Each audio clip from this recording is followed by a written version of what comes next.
દક્ષિણ ગુજરાતમાં મેઘરાજાની સવારી પહોંચી ગઈ છે। નવસારીમાં વરસાદ વરસતા લોકોએ આનંદ માણ્યો છે। વાતાવરણમાં ઠંડક પ્રસરતા લોકોએ આહલાદક વાતાવરણનો અનુભવ કર્યો છે, પરંતુ બીજી બાજુ નવસારી પાલિકાનું તંત્ર વરસતા વરસાદમાં રોડ બનાવવાનું કામ કરતું નજરે પડ્યું છે।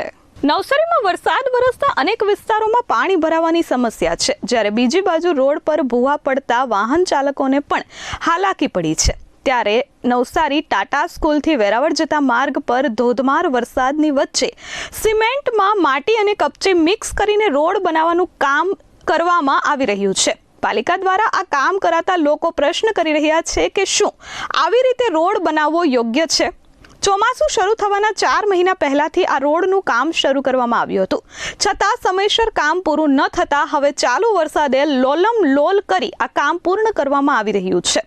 મહાનગરપાલિકા દ્વારા કોન્ટ્રાક્ટરોને અવારનવાર સમયસર કામ પૂરું કરવા તાકીદ કરવામાં આવી છે। કોન્ટ્રાક્ટરે તંત્રના આદેશોને ઘોડીને પી લીધા હોય તેવા સ્પષ્ટપણે દ્રશ્યો સામે આવ્યા છે। નિયમોનું ઉલ્લંઘન કરનાર કોન્ટ્રાક્ટર પર કાર્યવાહી કરવાની માંગ સ્થાનિકો કરી રહ્યા છે। દીપક વસાવા, S24 ન્યૂઝ, નવસારી।